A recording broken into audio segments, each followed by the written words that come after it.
అమరావతిలో సిఆర్డీఏ కార్యాలయాన్ని సీఎం చంద్రబాబు ప్రారంభించారు. ఈ సందర్భంగా ముఖ్యమంత్రి మాట్లాడుతూ రాష్ట్ర విభజన తర్వాత ఏపీకి రాజధాని లేకుండా రాష్ట్రం ఏర్పడిందన్నారు. రాజధాని ఎక్కడ పెట్టాలో నిర్ణయించడానికి నాడు కేంద్రంలోని యూపీఏ ప్రభుత్వం కమిటీ వేసిందని తెలిపారు. మీరు కూడా మీడియా కూడా తగ్గండి, సెక్యూరిటీ కదా దిగు. ఎగ్జాక్ట్గా ఈరోజు మీటింగ్ ఎట్లయితే పెట్టుకున్నామో నాకు లేక్ వ్యూ మీటింగ్లు జ్ఞాపకం వస్తున్నాయి. ఆ రోజు మొట్టమొదటిసారిగా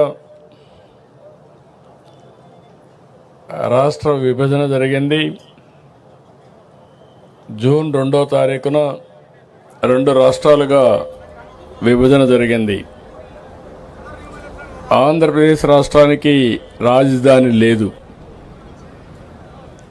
ఆ రోజు చట్టంలో పెట్టింది కూడా రాజధాని ఎక్కడ పెట్టాలనో నిర్ణయించడానికి ఒక కమిటీ వేస్తామని ఒక కమిటీ వేశారు. అక్కడి నుంచి శివరాం మైక్ కరెక్ట్గా చూడు, అక్కడి నుంచి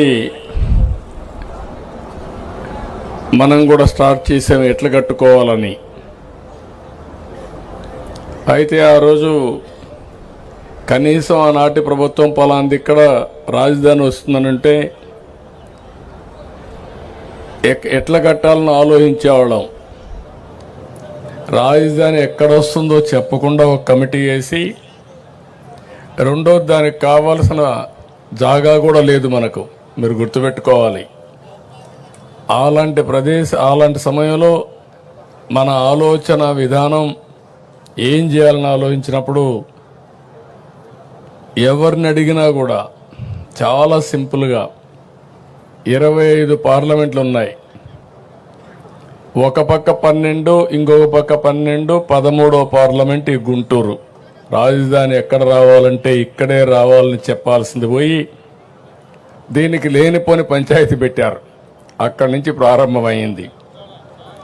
ఆ సమయంలో నాకైతే అసెంబ్లీలో కూడా ఎక్కడ రాజధాని పెట్టాలంటే లేనిపోని సమస్యలు క్రియేట్ చేసి ఎవరెవరు మా ఊరికే కావాలనే పరిస్థితికి వచ్చారు. నేను ఒకటే ఆలోచించాను, ప్రతి ఒక్క ఊరికి ఇచ్చేది కాదు, ఇది రాష్ట్ర భవిష్యత్తుకు ఉపయోగపడే రాజధానిగా ఉండాలి. అందుకే నా నిర్ణయం ఆ రోజు దీనికి సరైన ప్లేస్ వచ్చి విజయవాడ గుంటూరు మధ్యలో అని చెప్పి నిర్ణయం చేశాం మొట్టమొదటిసారిగా. అక్కడి నుంచి అందరూ కూడా ఏదో ఒక రాజధాని కట్టు, 100 ఎకరాల్లో కట్టు, 50 ఎకరాల్లో కట్టు అని చాలామంది చెప్పారు. అప్పటికే నేను ఒక ప్రూఫ్ ఆఫ్ కాన్సెప్ట్ తయారు చేశాను, మీ అందరూ గుర్తుపెట్టుకోవాలి. హైదరాబాద్ నగరంలో ఇట్లనే నన్ను చాలామంది ఎగతాళి చేశారు.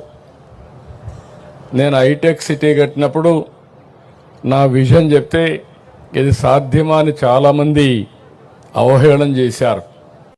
అది దృష్టిలో పెట్టుకొని నేను ఒకటే చెప్పాను, మళ్ళా జీవితంలో ఎలాంటి అవకాశం రాదు తెలుగు వారికి. ప్రపంచంలో ఒక మంచి రాజధాని, అది కూడా ప్రపంచంలోనే ది బెస్ట్ రాజధాని అక్కడ కట్టింది బ్రౌన్ ఫీల్డ్ రాజధాని, ఇక్కడ గ్రీన్ ఫీల్డ్ రాజధాని కట్టాలంటే దేనికైనా ల్యాండ్ కావాలి, మీరు గుర్తుపెట్టుకోవాలి. ఆకాశంలో రాజధాని కట్టలేము. హైదరాబాద్లో అవకాశం ఏంటంటే రాజధాని కట్టే సమయంలో గవర్నమెంట్ ల్యాండ్స్ చాలా ఉండేటివి. మొత్తం సైబరాబాద్ ఏరియా అంతా కూడా. దానికి కారణం నిజాం పరిపాలనలో అక్కడంతా కూడా డెవలప్ కాల. గుర్రాలన్నీ కూడా అక్కడ గ్రేజింగ్ పెట్టేవారు, మొల్చేది. అలాంటి ప్రదేశం చాలా గవర్నమెంట్ ల్యాండ్స్ అని కొంతమంది హైదరాబాద్ నుంచి పాకిస్తాన్కి వెళ్ళిపోయి ఆ ల్యాండ్స్ కూడా వదిలిపెట్టిపోయారు. అవన్నీ తీసుకొని నేను బ్రిక్ బై బ్రిక్ డెవలప్ చేశా. ఆ అనుభవం నాకుంది. అయితే ఇక్కడ ఏం చేయాలో నాకు అర్థం కాకపోతే నాకు దారి చూపించింది ఇక్కడుండే రైతాంగం అని చెప్పి మరొక్కసారి మీ అందరికీ విజ్ఞప్తి చేస్తున్నా. మీలో ఎందుకంటే భూమి అనేది ఒక సెంటిమెంట్. నేను ఎక్కడ ఏ ప్రాజెక్ట్ని కట్టినా మీరు ఒక్కసారి చూస్తే ఎక్కడ కూడా ఫెయిల్ కాలా. హైదరాబాద్లో ఎయిర్పోర్ట్ కట్టాం, 5,000 ఎకరాలు.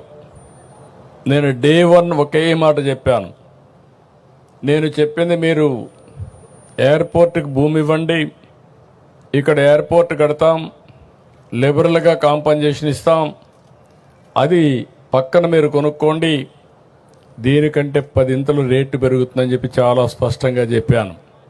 వాళ్ళు ఆ పని చేశారు. ఎంతమంది రెచ్చగొట్టినా వినకుండా చేస్తే అక్కడ ఎయిర్పోర్ట్కి ల్యాండ్ ఇచ్చి పక్కన ల్యాండ్ కొనుక్కున్న వాళ్ళందరూ కోటీశ్వరులు అయ్యారంటే అది ఆ రోజు నేను చూపించిన విజన్ అని చెప్పి కూడా నేను మీకు తెలియజేస్తున్నా. ఆ నమ్మకంతో మీరు ముందుకొచ్చారు. ముందుకొచ్చి దగ్గర ల్యాండ్ పూలింగ్ కాన్సెప్ట్ ఇది ప్రపంచంలోనే నూతనమైంది. ఎక్కడ ఏ దేశంలో కూడా సక్సెస్ కాలా. అలాంటి నూతనమైన విధానానికి ఆ రోజు నారాయణ గారు, శ్రావణ్ కుమార్ గారు, పుల్లారావు గారు కూడా ఉన్నారు. ఆ రోజు మంత్రి పుల్లారావు, స్థానిక శాసనసభ్యుడు మనం శ్రావణ్ కుమార్ గారు, నారాయణ గారు మంత్రి. మీ అందరితో నెగోషియేషన్లు చేశారు. మీరందరూ ముందుకు వచ్చారు.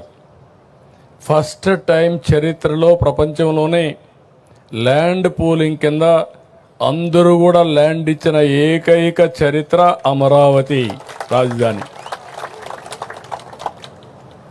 అది నా జీవితంలో ఎప్పుడూ మర్చిపోలేను. అలాంటి దీనికి దోహదం చేశారు. తర్వాత జరిగిన 5 ఏళ్ళు.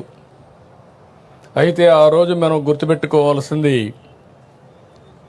ముందు రాజధాని ఎక్కడ పెట్టాలని నిర్ణయం జరిగింది. ఆ తర్వాత మీరు ల్యాండ్ ఇవ్వడానికి కొంత సమయం ఏ విధంగా రావాలి పాలసీ అన్ని కూడా నిర్ణయించాం. ల్యాండ్ పూలింగ్ చేశాం. అప్పటికే లేట్ అవుతుందంటే సెక్రటరీ